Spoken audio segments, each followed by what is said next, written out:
Sciences. Welcome to the webinar today. The topic for today's webinar is Update on the Changing Dynamics of Pharmacovigilance Regulations in COVID-19 Pandemic. Well, to combat the unprecedented impact of COVID-19 pandemic on world health and economy, all international regulatory and authorities are modifying their rules and regulations to fit into the current scenario. We thus thought to come up with this webinar on an update on the changing dynamics of pharmacovigilance regulations during the COVID-19 pandemic. Before I introduce our speakers, I would like to cover a few housekeeping topics. You're welcome to post your questions during the webinar. We will do our best to address your questions. In case we are not able to answer your questions due to time constraints, we will try to respond to you via email. Additionally, the webinar will be available for download on demand after a couple of days. Today's presenters are Dr. Sanjeev Miglani and Dr. Mugdha Chopra. I will now introduce our two speakers to you. Dr. Sanjeev Miglani is the founder and director of Awinsa Life Sciences. He is an MD in internal medicine and has over 20 years of experience in the field of medicine, pharmacovigilance, and clinical research. In his last assignment, he was the Vice President of Safety and Medical Affairs at APSER. Just before joining APSER, Sanjeev was the Vice President for Pharmacovigilance and Medical Writing at Accenture and have been in senior leadership roles in some other companies like CIDP, CleaningRx, and Ranbaxy prior to his stint in Accenture. He also worked as a senior resident in cardiology and medicine department. Dr. Mugdha Chopra is the co-founder and director of Awinsa Life Sciences and has over 16 years of experience, including pharmacovigilance and clinical research. She was Associate Vice President for USPV and Clinical Safety at APSER in her last role and was overseeing the delivery and operations from India, which included case processing, aggregate reporting, literature monitoring, and signal detection. Before joining APSER, she was with Ranbaxy as a compliance lead. She comes with an extensive experience in various safety databases like Argus Safety and RSG, and has also met the challenges of business continuity planning and data restoration. At this time, I'm going to hand the floor over to Dr. Mugdha Chopra, who is going to start today's presentation. Yeah, thank you so much, Thierry, for such a nice introduction. Good morning and good evening to everybody. So today's webinar is about the updates on the changing dynamics of pharmacovigilance regulations in COVID-19 pandemic. And we're going to talk about the post-marketing reporting requirements during the pandemic for the FDA, EMA expectations during COVID-19 pandemic, pharmacovigilance requirements in Canada during the pandemic, what are the MHRA pharmacovigilance requirements in COVID-19 pandemic, REMS requirements during the pandemic by FDA, and lastly, MEDRA version 23.0 update. So I'm first going to talk about the FDA guidance for the post-marketing requirements during the pandemic and what FDA has given the guidance and what are the flexibilities FDA is giving. So in this time of pandemic, our work as a global community of pharmacovigilance professionals is more important than ever. As medical and scientific community work tirelessly to find suitable treatments for COVID-19, the efforts of different regulatory authorities and the other pharmacovigilance stakeholders are vital to the success of the public health across the globe. So FDA has published a guidance on post-marketing adverse event reporting for medical products and dietary supplements during a pandemic. And FDA published this guidance initially in March 2020 and this has been revised since May 2020 now. And this guidance provides the recommendation to industry regarding post-marketing adverse event reporting for drugs, biologics, medical devices, combination products, and dietary supplements during a pandemic. So during a pandemic, industry and FDA workforces may be reduced quite a bit because of high employee absenteeism while reporting of adverse events related to widespread use of medical products indicated for the treatment or prevention of pathogen causing the pandemic may increase. So pandemic preparedness is a global responsibility, and the widespread human outbreaks of pandemic will obviously and have obviously affecting the industry functions. Thus, industry should develop plans to ensure continuity of operations during a pandemic and including the adverse event reporting functions. FDA has published in this guidance about the preparedness for adverse event reporting during a pandemic. So Department of Health and Human Services provides a variety of information about pandemics, including general information on pandemic preparedness planning. And FDA has also given a guidance of development of continuity of operations plan in the case of pandemic. So each organization's pandemic continuity of operations plan, which is called COOP plan, should include instructions for reporting adverse events and provide a plan for the submission of any stored reports not submitted to the FDA in the regulatory timeframes. And FDA has certain expectations for the adverse event reporting during a pandemic. So reporting requirements during a pandemic, what are the relaxation which FDA is giving, what are the freedom which FDA is giving to the applicant holders or the manufacturers for submission of the safety reports or the periodic reports to the FDA. So during a pandemic, adverse event reporting processes as required by the regulations should be maintained to the maximum extent possible. All the adverse event data should be handled using each organization's usual standard operating procedures and regulatory and statutory requirements for adverse event reporting. They should be met to the maximum extent as possible. Organizations should develop and prepare to implement their continuity of operations plan in the event that they are not able to fulfill all adverse event reporting requirements because of pandemic related high employee absenteeism. And FDA recommends that in this planning, organizations should consider what activities are directly related or relevant to the processing and submission of mandatory adverse event reports to FDA. How would sites based in the United States and abroad be differentially affected by the pandemic? And what are the relative amounts of resources dedicated to a mandatory adverse event reporting at each site? So organizations that are unable to fulfill adverse event reporting requirements during a pandemic should maintain documentation in a way that they should have the declaration of a pandemic, including the date of declaration of the pandemic and the ending date of pandemic. And high absenteeism and other factors like increase in the adverse event reporting because of the pandemic, that is actually preventing the organization from meeting the adverse event reporting requirements.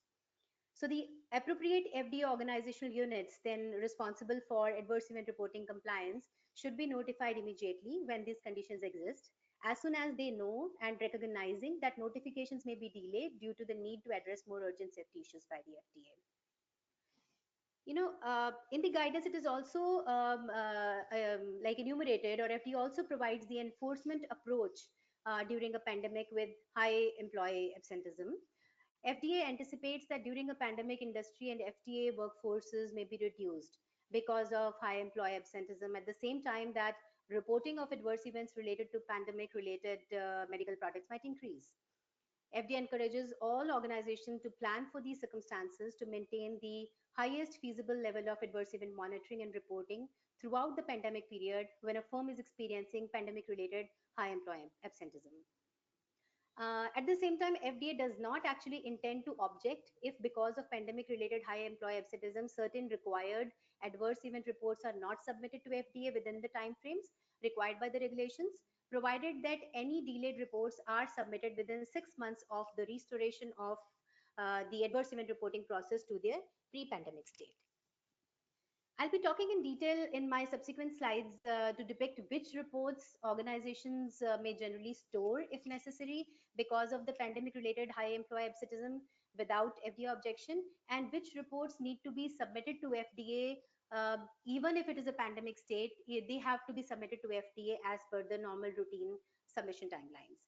So organizations should maintain records to identify what has been stored and when the processes were actually restored. FD also says that organizations that are unable to report more than the minimum during the pandemic, but less than that required by the applicable regulations, should actually prioritize the order of report submissions. Say, for example, reports with the regulatory timeframes of 30 days or less. For example, 15-day reports like serious unexpected reports which have to be submitted to FDA, or a 30-day report which is maybe a malfunction report, serious injury report because of malfunction. They should be submitted before periodic safety reports. During a pandemic, all organizations are strongly encouraged to submit as many required reports as possible. This actually will minimize reporting burdens once adverse event reporting processes have been restored to the pre-pandemic state. Now, a very important point is that FDA intends to communicate with the organizations if there are products and issues that present special concerns. and for which the FDA therefore expects compliance with reporting as required by the regulation during the pandemic. So, special concerns could include product related safety issues, such as newly emerging safety issues like antihypertensive drug associated with liver failure, or a non pandemic related vaccine associated with anaphylaxis.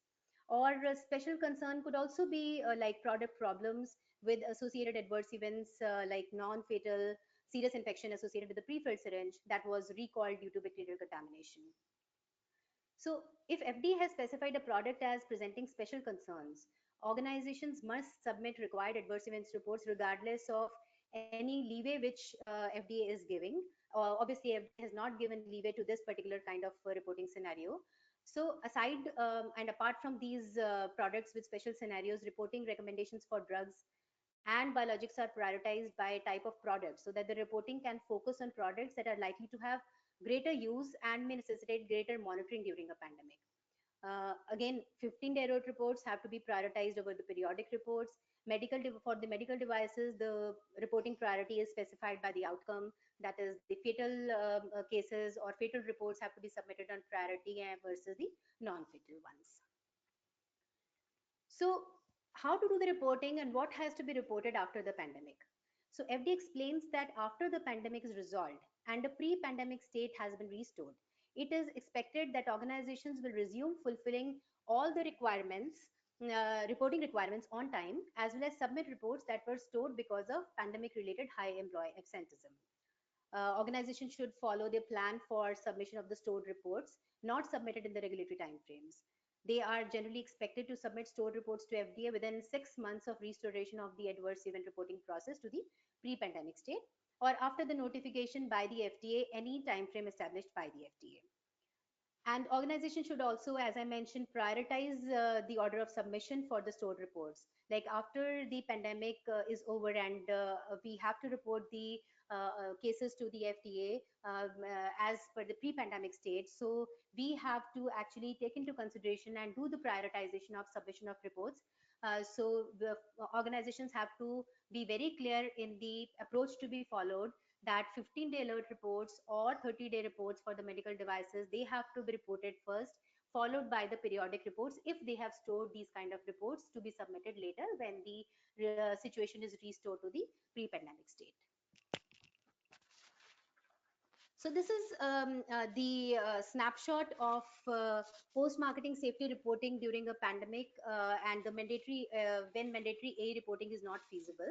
FD has clearly explained scenario by scenario with the type of the product or the application of the product, what is required to be submitted, where we are giving the relaxation to the manufacturers or to the importers or to the user facilities to report or not to report or store the products, store the reports to be submitted at a later date. If we see the first one, it is products with special concerns as specified by the FDA. So these are as per the regulations relating to this FDA specified product. If FDA understands that this is a special concern product, they have to be reported to the FDA as per their specified timelines, and they are not given any relaxation or any freedom of reporting or storing the reports. Now comes the prescription drug products marketed without an approved new drug application. So there are drugs compounded or repackaged by the outsourcing facilities. So for them, 15-day alert reports, 15-day alert report follow-ups as per the normal reporting requirements when it is a non-pandemic state. So they have to be reported within 15 calendar days. So FDA understands and says that this reporting has to be continued because of the potential for increased production of compounded drugs during a pandemic, including the COVID-19 pandemic. So these kind of reports have to be submitted as a normal scenario. That is, they have to be submitted in 15 calendar days. Now comes the prescription drugs without an approved new drug application, but there are other drugs, not the drugs compounded or repackaged by the outsourcing facility. Here, FDA gives a relaxation, and they say that you can store these kind of reports and you can submit later once the pre-pandemic state is achieved. If you see here, the next is the approved NDA, approved ANDA, and obviously the same goes for the approved BLA, which is biologic license application. For these kind of reports, FDA has these reports have to be submitted like FDA 15-day alert reports, 15-day follow-up reports. They have to be submitted within 15 calendar days, and reports to the applicant or the licensing manufacturer, they have to be submitted within 5 calendar days to the applicant holder. These are the reporting requirements which hold true when it is a non-pandemic state. But during the pandemic, FDA has clearly stated and clearly divided these products into three different categories: used for the pathogen causing the pandemic or the disease caused by the pathogen. Second category is approved within prior 3 years, and third is the all the other products. So all the safety reports which lie in the first two categories, they have to be submitted within 15 calendar days. There is no relaxation. And for all the other products which are not in the above two categories, they have to be submitted just if the outcome is the death. So they have to be submitted within 15 calendar days if outcome is death. Rest all outcomes, any other serious outcome or non-fatal reports, can be submitted or can be stored and submitted later. So if we talk about the periodic safety update reports, if we see the approved NDA, approved ANDA, and approved BLAs, so periodic reports, standard rule is they have to be submitted quarterly for the first 3 years, and then annually thereafter. And there is a specific format for submission. And this obviously format includes the narrative summaries for the 15-day alert reports, or the domestic spontaneous cases have to be submitted within that reporting period. So FDA says that even if it is approved NDA, approved ANDA, or approved BLA, for all these kind of products, if you are having periodic adverse drug experience report, which we call PADR, so they can be stored if necessary. It is not required that they have to be submitted if you are facing high employee absenteeism, or there is an issue, or there is a surge in the reports. Then you can store these kind of reports. And this obviously will also include the periodic safety update reports or the PBRERs if applicant has a waiver allowing submission of PSURs or PBRERs in lieu of the periodic adverse drug experience reports. Now, there are certain other category of drugs like non-prescription drugs marketed without an approved application, and the dietary supplements. These are the kind of products where in a non-pandemic state, all the serious adverse event reports have to be submitted within 15 business days. So now again, FDA has given a relaxation here, and they say that you can store these kind of reports. It is not necessary to submit these kind of reports within 15 business days. You can mention clearly in your COOP plan what are you intending to do with these reports and when you're going to submit these reports.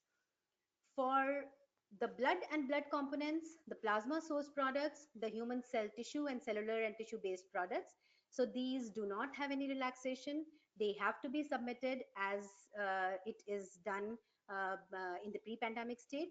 So blood collection or transfusion fertility report, they have to be submitted within 7 days.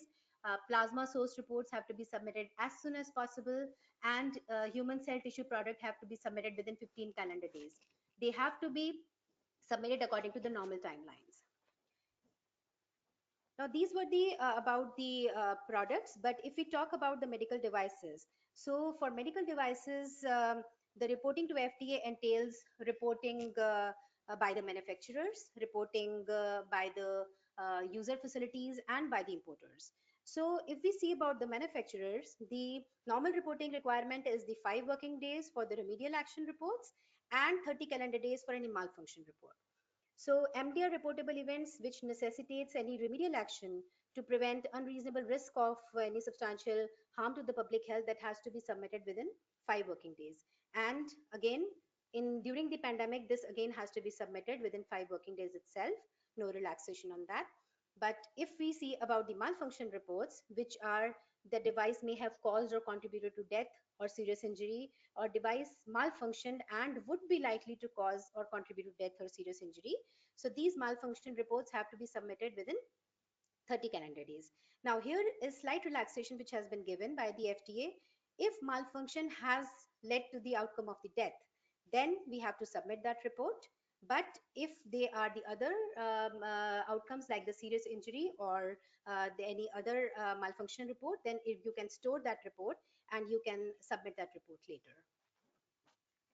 So This was about the post-marketing reporting requirements, and this emergency also, impacts the conduct of clinical trials of the medical products.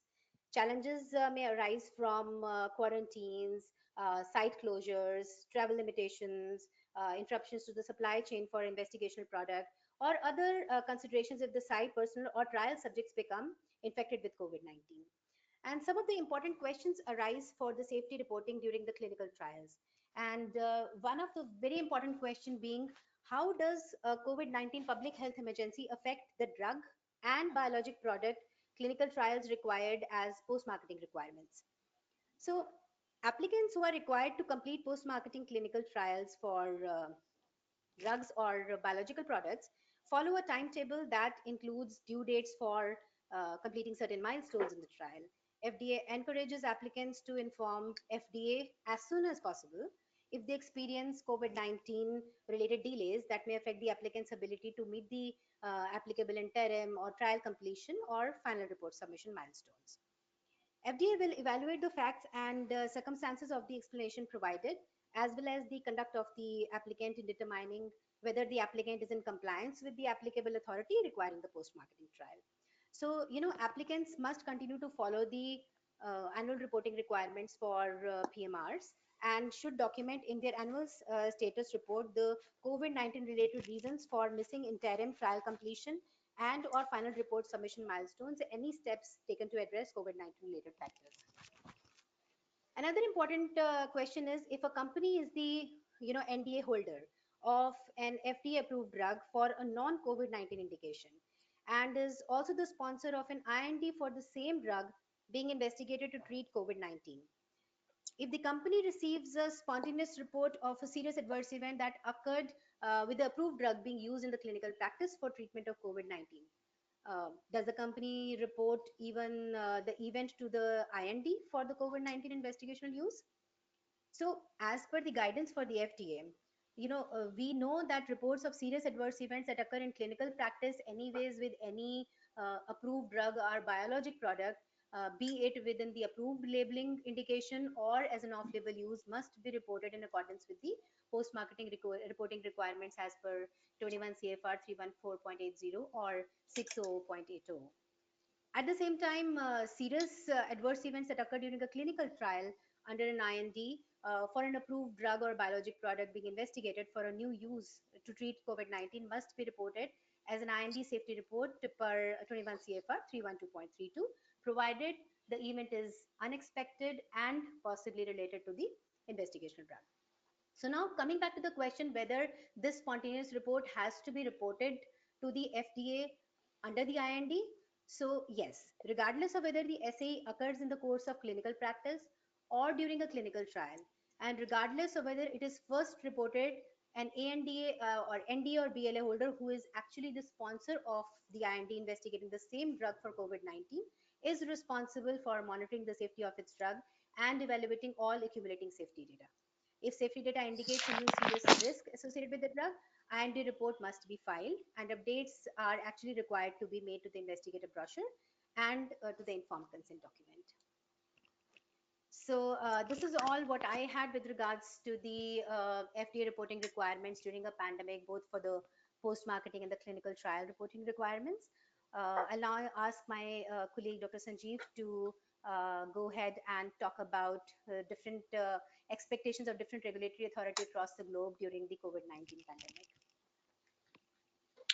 Thanks a lot, Mugdha. So I will talk about the regulatory expectations from EMA, MHRA, and Canada in my session. And I think one of the basic thing which I would like to emphasize is that as FDA also talks about the business continuity plan, most of the countries expect that there should be a kind of a continuity of operations plan, or you can call a BCP, business continuity plan, which should document that if you are not able to submit certain reports in a particular time period, so there should be some plan, and in case if there is a delay, so there should be a kind of a documentation that how soon those delayed reports can be submitted, because all the regulatory authorities do acknowledge that there could be some kind of delay, but at the same time they also expect that some kind of serious adverse reactions, especially like say which are unlisted, and again it is specific to different regulatory authorities. So there are certain prioritizations that have to be done, and I'll talk about that for the different regulatory authorities.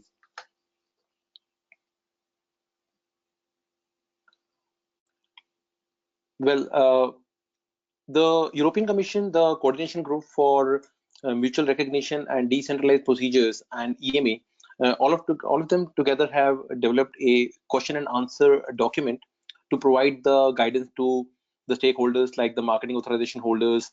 The question and answer document which they have come up with does provide some kind of regulatory flexibility to address the kind of constraints these MAH may be facing in context of COVID-19. And these measures introduced cover different areas of regulation in terms of manufacturing, packaging, label, and of course, drug safety.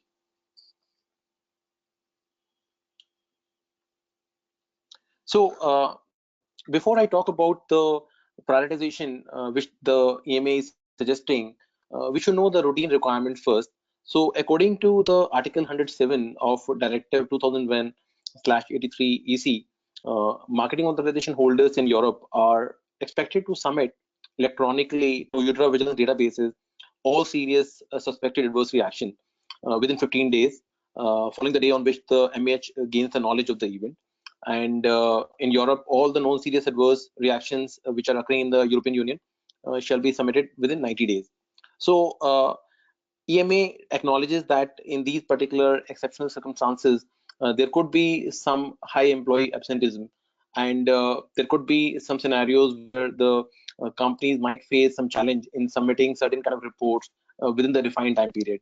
So EMA kind of prioritize or is suggesting the marketing authorization holder to make some kind of prioritization and then activate their business continuity plan where they document the process that they're going to follow.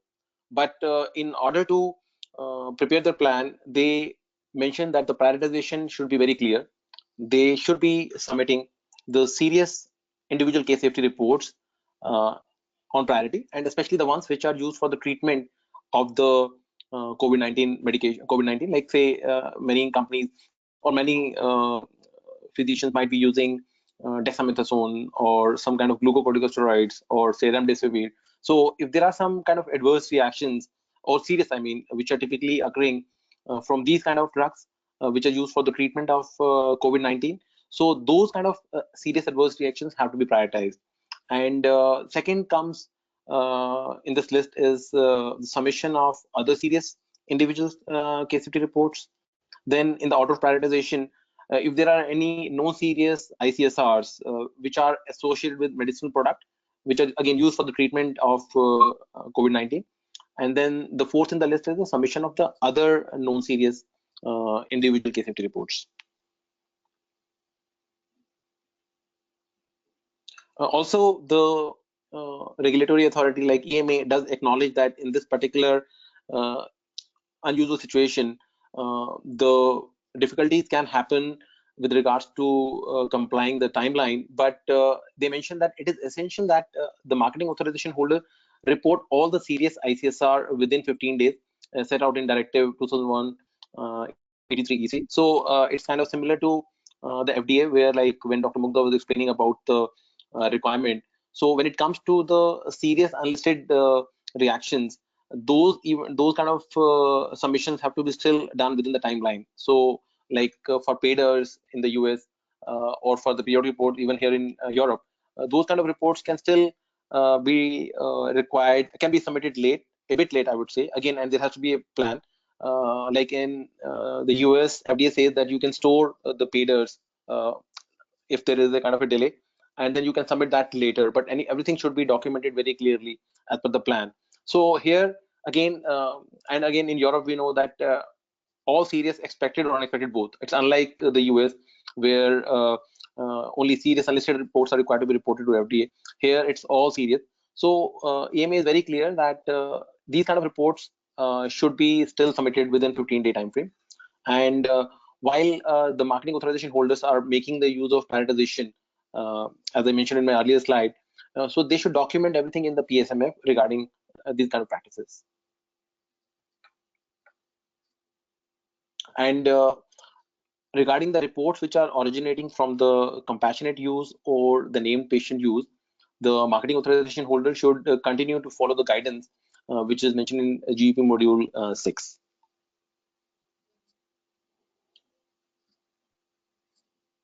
Yeah. Also, in June 2020, EMA also added 9 additional active substances, and these are all the medications which are being practically used for the treatment of COVID-19. Though they're not basically labeled use, but typically the physicians are trying these kind of medications like chloroquine or darunavir or ivermectin or nitric oxide or oseltamivir, prednisolone or ritonavir. So they have added these 9 additional active substances, and these are being investigated as potential treatment for COVID-19, and for which there are multiple marketing authorization holders in the EEA. EMA is also adding COVID-19 related search terms to its regular literature searches for 6 active substance groups. These are azithromycin, cyclosporin, dexamethasone, hydrocortisone, ribavirin, and COVID-19 related searches commenced on 1st of June 2020 in Embase, and in AFSCO they started yesterday, in fact on 1st of July 2020. Apart from it, certain other things which EMA has mentioned. I don't have these on my slides right now, but I can just talk about that. First of all, in the question and answer document which has been published recently, so they have also talked about the corrective and preventive action plan, like if there is any kind of flexibility on that. Yes, they do provide some kind of flexibility. So during the pandemic situation, the marketing authorization holders, first of all, as I mentioned earlier, they have to activate the business continuity plan, and they have to prioritize the activities.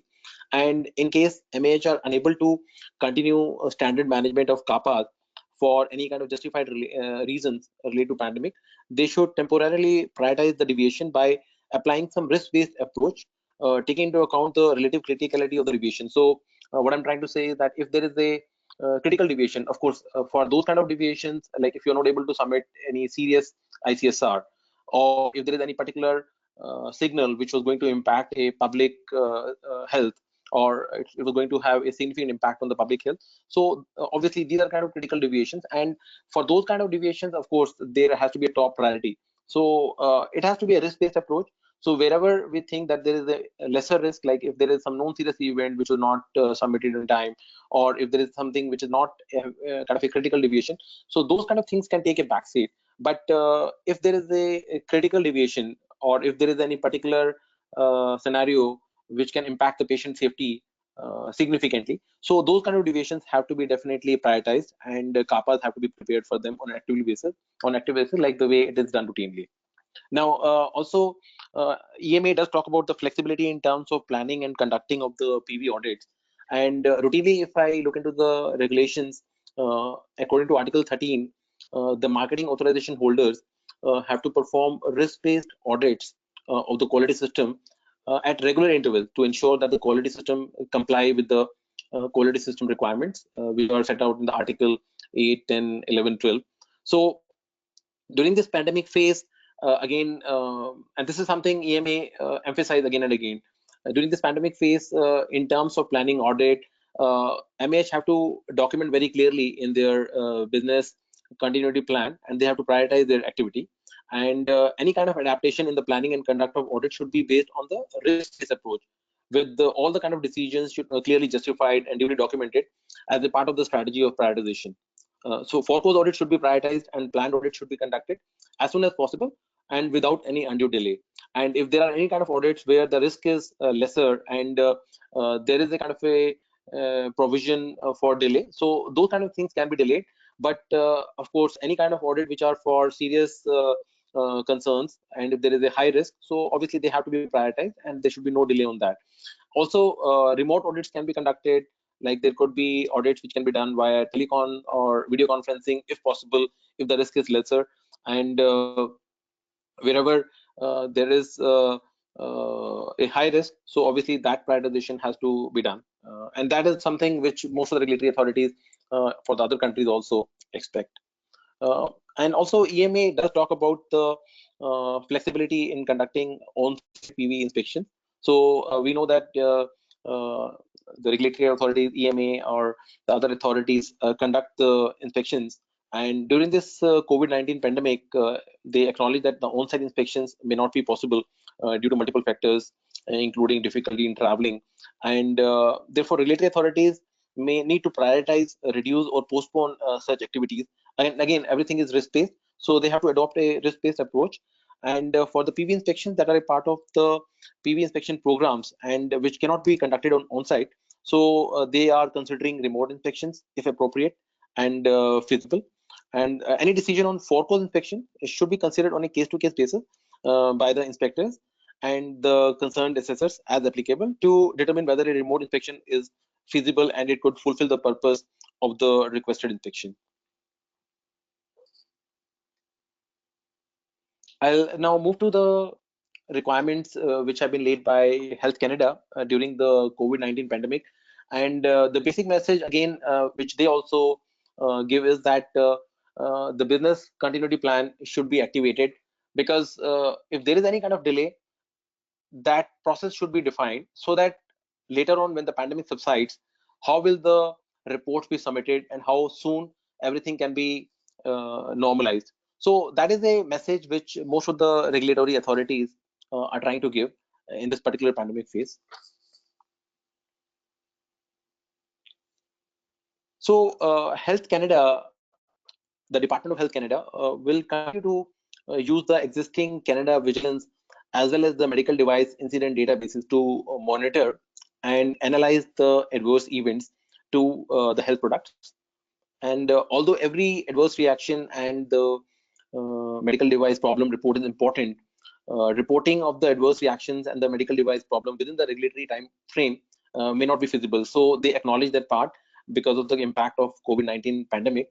And in light of this particular COVID-19 outbreak, so Health Canada has clarified expectations, and they expect that if there is any kind of delay, so that is permissible. But then again, they also say that serious events should always be prioritized. So the regulatory reporting of the adverse reactions and the medical device problems, as per Health Canada, should be maintained to the maximum extent which is possible. And if there is a high degree of absenteeism of employees, so it is acceptable if certain kind of reports are not provided or not sent to the Health Canada within the defined timelines. And the marketing authorization holders, the manufacturers and importers, they should maintain proper records to identify whatever has been delayed. So the reporting expectations and timelines will be maintained for some high priority products. So I think this is something exactly similar to what we mentioned earlier for the US FDA, what we mentioned for EMA, and again, even Canada emphasized on this thing. So this reporting expectation and timeline will be maintained for high priority products, and this can include, say, antiviral, vaccines, medicines for outbreak symptom management, or medical devices for the diagnosis and management of patients with COVID-19. It would be blood and blood components, cells, tissues, and organs, and drug identification number assigned manufactured blood products.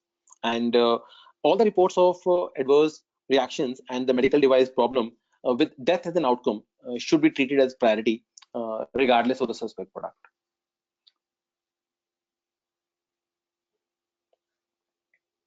All adverse reports which are associated with the confirmed or suspected cases of COVID and that meet the requirement for the expedited reporting should be identified as priority, and they should be submitted to Health Canada in accordance with the Food and Drug Regulations.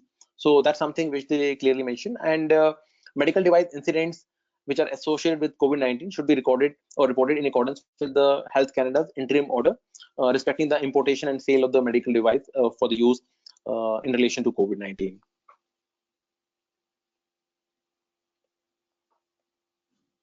Well, with regards to the reporting methods, Health Canada does acknowledge that the manufacturers, importers, and the marketing authorization, their ability to fax or email the reports or mail the reports can be impacted, because sometimes they expect the courier also for or the mail for certain reports. So what they've done is, like, in order to provide the flexibility surrounding the submission of the adverse reactions and the medical device problem reports. So the marketing authorization holders who are currently not enrolled as the trading partners with the Health Canada, so they can submit the reports using the online reporting application, which is available on the Health Canada's website. So the key data elements and the pieces of information captured in the mandatory adverse reaction form for the industry, or the CIOMS form, which is the Council of International Organization of Medical Science. These forms should be incorporated into the online submission under the most appropriate field. And this is something exactly, this is exactly from the Health Canada regulatory guidance which they have published. So this is just a kind of a temporary or interim solution, and the user reporting process, of course, will be restored as soon as feasible. So the medical device problems reporting forms for the industry may continue to be submitted via email to their dedicated ID, which is mentioned here. And of course, like as I mentioned in the beginning, like they have laid down the importance of activation of the business continuity plan that outlines and justifies the actions taken regarding the reporting of the adverse reactions or the medical device problem that differ from the requirement of the regulation. And as the pandemic progress, so the BCP should be maintained, updated. And I think the most important thing, which again all of these regulatory authorities mention, is that we should always have a plan, like when exactly will the reports be submitted if they have not been submitted earlier in the post-pandemic phase.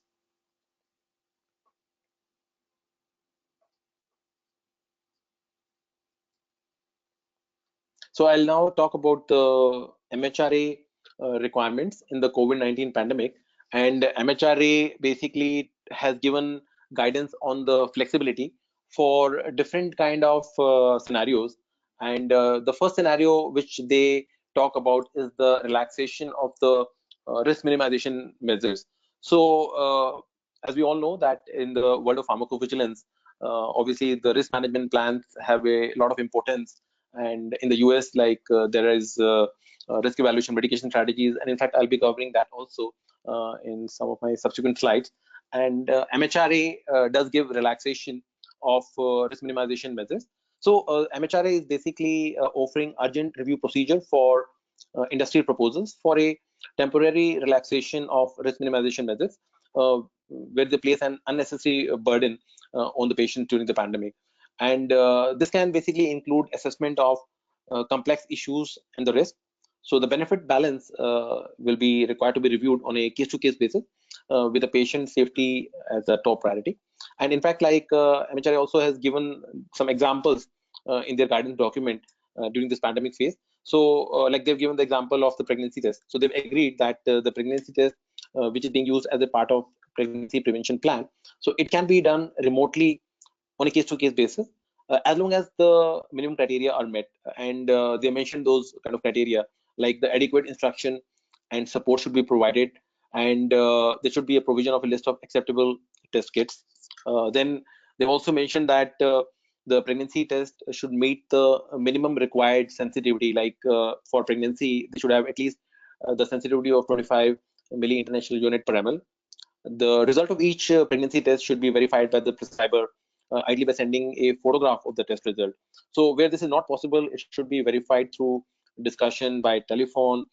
So practically, what they're trying to achieve is that obviously they don't want to put burden on the patients, but they also want to ensure that at the same time, if there is a kind of a risk minimization strategy that has been implemented, like obviously if the aim is to ensure that the pregnancy is not happening in the patients because of the high risk profile of the drug, so they are taking all the precautions, but at the same time they are trying to ensure that patients do not have to basically kind of travel, or patients do not have to come to the hospital clinics frequently, because obviously the biggest thing is that there is a risk of transmission of COVID-19 if they don't maintain their social distancing. So that's why they are trying to come up with unique methods to ensure that there could be some alternate methods, at least during the pandemic phase.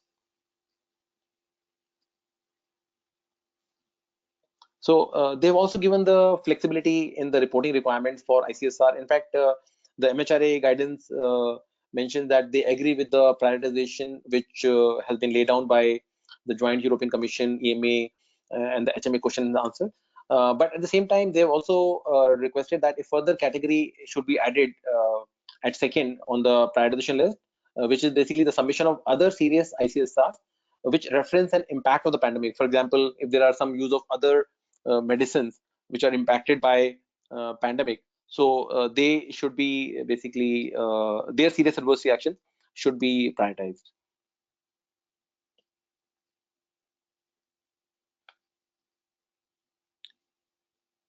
Also, they have talked about the follow-up procedures for ICSR.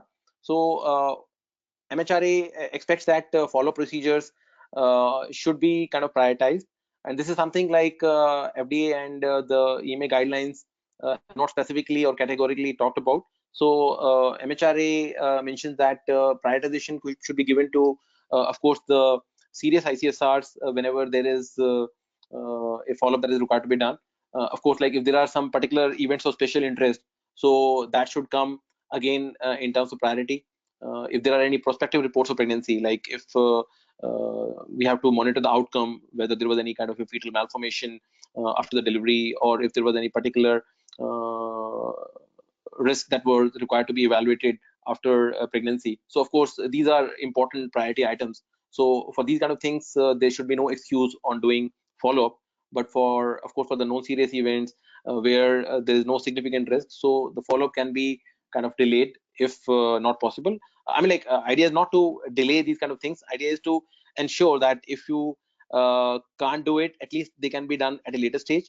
But I think some of the companies, like they are obviously able to still manage with the current process that they have, and many of the companies, like if they're not facing any such issue, so obviously then they just need to follow the regular process and do the current reporting, like the way, like as of now for most of our clients, we are following the same timeline whatever is mentioned in the routine regulation.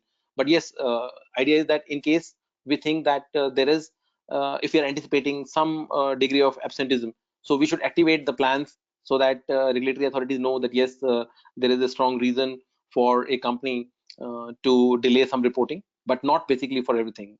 For an important events like serious events, they have to be done at priority. Then to ease the burden on the healthcare professional, MHRA has given some kind of flexibility on the risk minimization measures. Like they have waived off the requirement for evidence of receipt of risk minimization measures. They have given the flexibility in timelines for surveys on the effectiveness of educational material involving the healthcare professionals. They've also kind of postponed or waived of the requirement.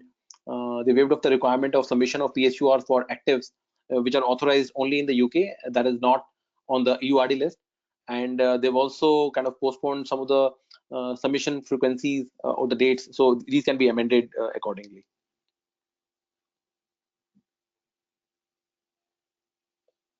In terms of safety variation, MHRA has given some kind of flexibility over submission of the national variations, and this can be kind of extended up to 3 months for updates to the product information following safety review, except for any kind of significant public health issue where MHRA will advise the timelines, and if they want a stringent timeline, so obviously that has to be followed.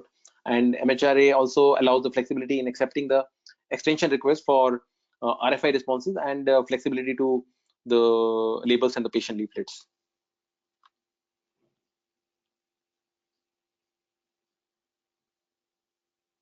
Okay, so I know we covered the routine ICSR and the PADER requirements with the US FDA. So Dr. Mugdha explained that in the first session. I just want to talk in brief about the REMS requirement. So first of all, we all know that in REMS, typically as per the FDA regulation, the REMS may include a medication guide, a patient packaging insert, a communication plan, or certain kind of packaging and safe disposal technologies for the drugs that pose a serious risk of abuse or overdose. And all of us in the PV world know that FDA may also require certain elements to assure safe use, which is called ITASU. And ITASU, or the elements to assure safe use, may be required if the drug has been shown to be effective, but it is associated with significant serious risk and can be approved only if or would be withdrawn unless such elements are required as a part of the strategy to mitigate a specific serious risk listed in the labeling of that particular drug.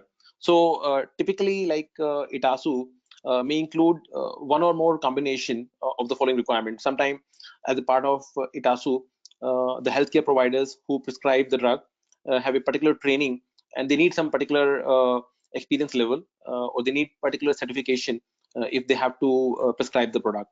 Similarly, like the pharmacist or the practitioner, whosoever are dispensing the medications, they need to be specifically certified. So what I'm trying to say is that there may be one or more than one requirement, especially for the kind of drugs which might have some serious risk.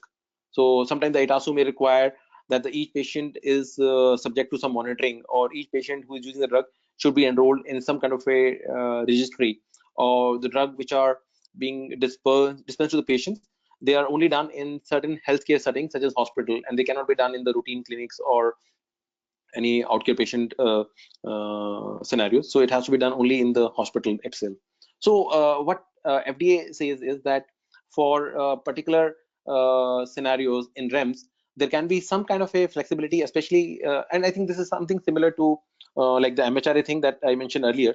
So like MHRA gave an example of the pregnancy testing where they have mentioned that even if the report is shared, or if the patient is not coming to the clinic, but as long as the physician is aware of the result and other measures are taken, it is still acceptable. Similarly, like FDA also acknowledges that, and for the drugs which are subject to these REMS with laboratory testing, or any kind of MRI or imaging requirements, the healthcare providers prescribing or dispensing these drugs should consider whether there are compelling reasons not to complete these tools or studies during this pandemic phase.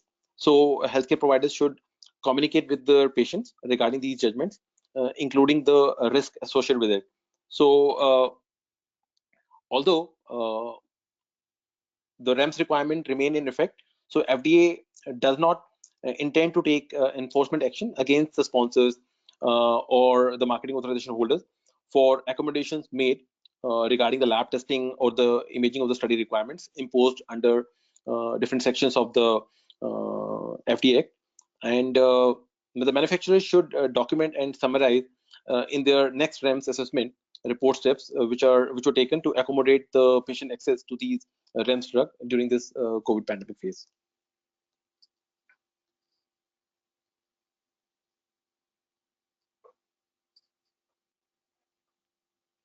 Yeah, so again, I think the basic message overall for the REMS is also that the flexibility has been given to the marketing authorization holders, to the manufacturer, I mean like the ANDA or the NDA holder, and typically the idea is to give that kind of a flexibility for the patient also, and at the same time, the basic idea is that the purpose should also be solved, and if there is any kind of a risk, it should be mitigated, but it should not be at the expense of getting the patient exposed to COVID-19.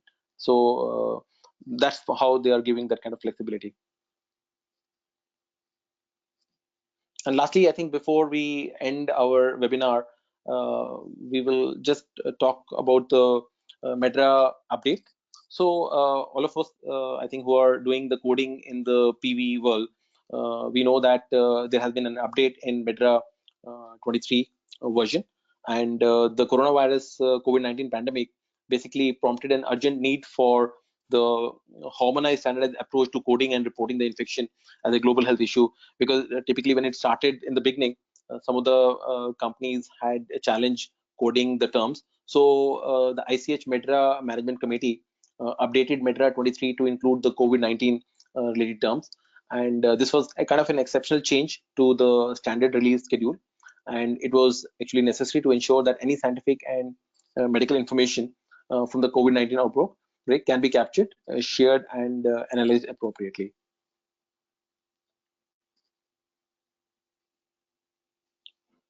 So practically, this was released on 19th of April 2020 with both English and Japanese version, and the release package included all the usual files. There were around 70 new COVID terms which were added in this version, and this version replaced the original Medra 23 release. So many of you who are doing the coding, so you would have seen that a new HLT of coronavirus infections have been added. So this HLT never existed. So this has just been added recently, and this includes all the preferred terms also, which are related to coronavirus or COVID-19. So that's a new thing that has been added, and also what you would see in Medra, that the majority of the other COVID-19 terms, which are basically either in the SOC investigations that has been added with a smaller set of treatment and exposure terms in the SOC of surgical and medical procedures, and then also some of the terms have been added in the SOC of injury, poisoning, and the procedural complication. So again, this is important for the physicians and the medical coders who are doing the coding and or who are doing the review. So these kind of things have been updated, and a good thing is that in fact they've also come up with a spreadsheet of all the new terms that have been added. So I'll show you that spreadsheet again, which has been taken exactly from the MSO site. So this is a kind of a spreadsheet where if you look into the individual columns, they have given LLTs, and they have given the preferred terms. The HLT is the new HLT for the coronavirus infection, and on the extreme right, you can see that there are certain terms which are basically exactly only for COVID-19. So this was not there earlier. So all of these terms which you see where Y is mentioned, so these are the new COVID-19 terms which have been added, and like I mentioned earlier, there are around 70 terms that have been added, and if you want to retrieve some cases wherever COVID-19 infection happened. So we have to kind of use this, and we can use the HLT of all the COVID-19 or the coronavirus infection, and we can extract those terms also, or we can do that search or extraction using the PT also. Now, I think the challenge is right now there is no particular SMQ for COVID-19 as of now. The plan is that when 23.1 version will come, which is happening in September. So during that time, the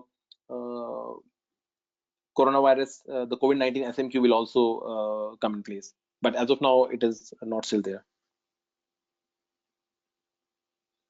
So yeah, so I think we have covered some of the important updates, especially with regards to the regulations and MEDRA. And I think we do have some time, so we'll quickly take a couple of questions before we close this webinar session. Sure. Thank you so much, Sanjeev. And yeah, floor is now open for questions, and we certainly can see some of the questions in the from the attendees in the list of questions. There is, let me just see, there is one question regarding the continuity of operations plan. And it's mentioned that is continuity of operations plan required to be prepared by the applicant holders on mandatory basis? And there is a similar question: does there need to be a continuity of operations plan if we already have a business continuity plan, or should be specified as a separate bullet in BCP? So, continuity of operations plan is basically as defined by this nomenclature is specifically FDA specific, but yes, for the other regulatory authorities, it is the business continuity plan, which has to be prepared just when it is required. It is not mandatory to prepare continuity of operations plan. If the organizations are able to manage their workload and are able to submit the safety reports on time, FDA is absolutely fine. If they are not and they see surge of reports coming up from the market for reporting to the FDA, and they know that there is high employee absenteeism and they will not be able to meet the requirements, so then obviously continuity of operations plan has to be prepared. But to the question, which is if we already have a BCP, see, business continuity plan is basically a part and parcel of any organization. So generally, we have a business continuity plan in place. But this is very specific to any pandemic. So if continuity, even if organization has a BCP, which any organization would be having if they're managing the safety operations, but still a continuity of operations plan has to be prepared separately and to be kept in documentation for review of FDA. If you oversee that there is actually going to be a situation when you're not able to meet the reporting requirements, then you have to build the continuity of operation plans in place. Sure, thanks, Mugdha. So I'll take the other one. There is a question on do we have to recode using existing coronavirus terms? Yeah, so in fact, this has been clarified by MSSO in their new guidance document. So practically, we just have to do the normal practice. We don't have to immediately recode all the existing coronavirus terms. So if some reporting has already been done, say to any authority 2 months back or 3 months back, so whatever coding was done earlier, and obviously we are assuming that that was the best code that was available at that point in time. So 6 months down the line, or whenever there is a new version, so as you have a standard practice that you recode all of your events from the database, so that practice has to be adopted. So it's not that immediately. If you have to do it today, so whatever coding has been done so in the past, so that remains as it is. And of course, once you move to the new version every 6 months. So as a standard practice, like we have a standard industry, whether we have a standard practice, whether we're doing post-marketing or clinical trial. So whenever we have a new meta version, so we record the database of with all the terms, and if there is a change in the PT or if there is a change in the LLT, so that gets changed. So that's the standard practice that we have to do even now. Okay, thanks, Sanjeev. I can see another question with regards to the safety reporting requirement for COVID-19. For a non-COVID-19 clinical trial, if patient develops COVID-19 during the trial and then experiences a serious adverse event associated with COVID-19 during the trial, should that be reported as an IND safety report? So, yeah, so this is a good question.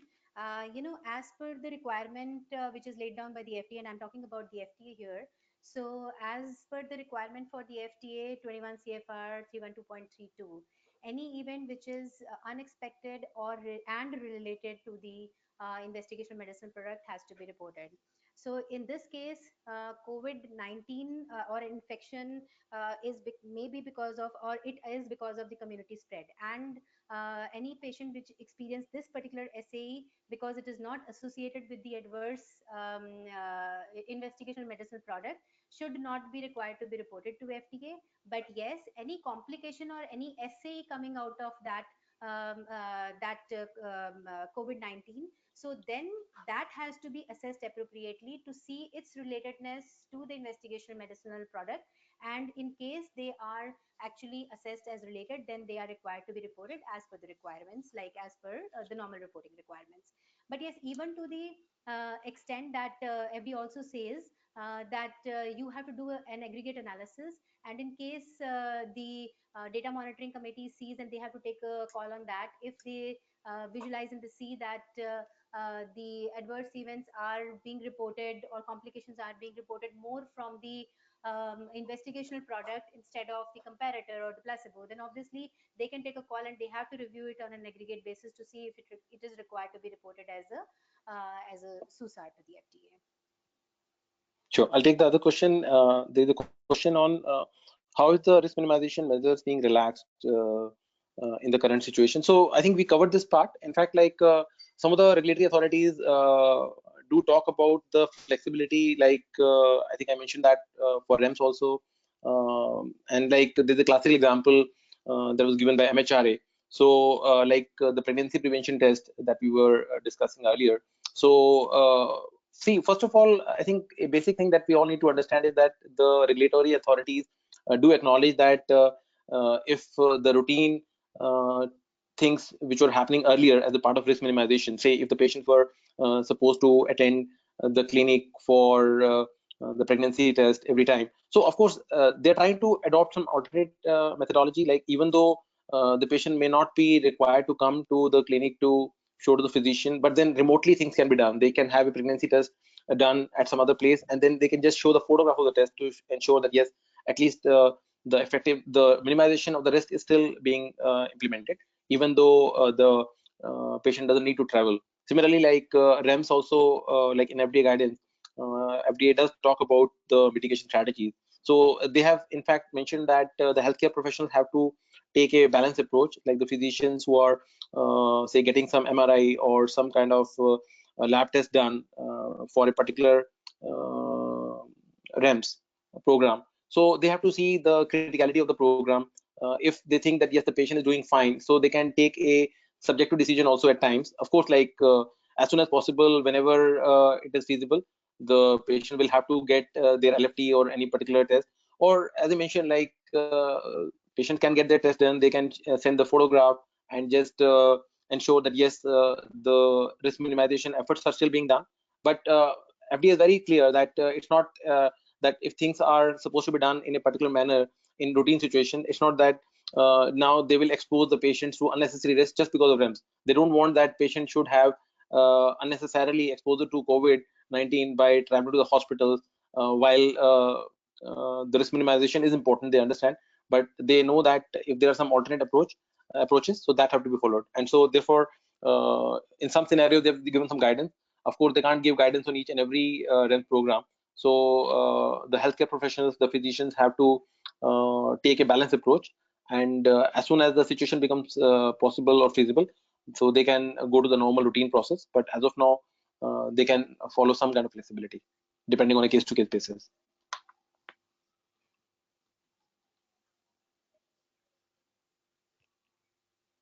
Okay, that's fine. I can take the question, and we just have to keep a time check because I think we're approaching the time.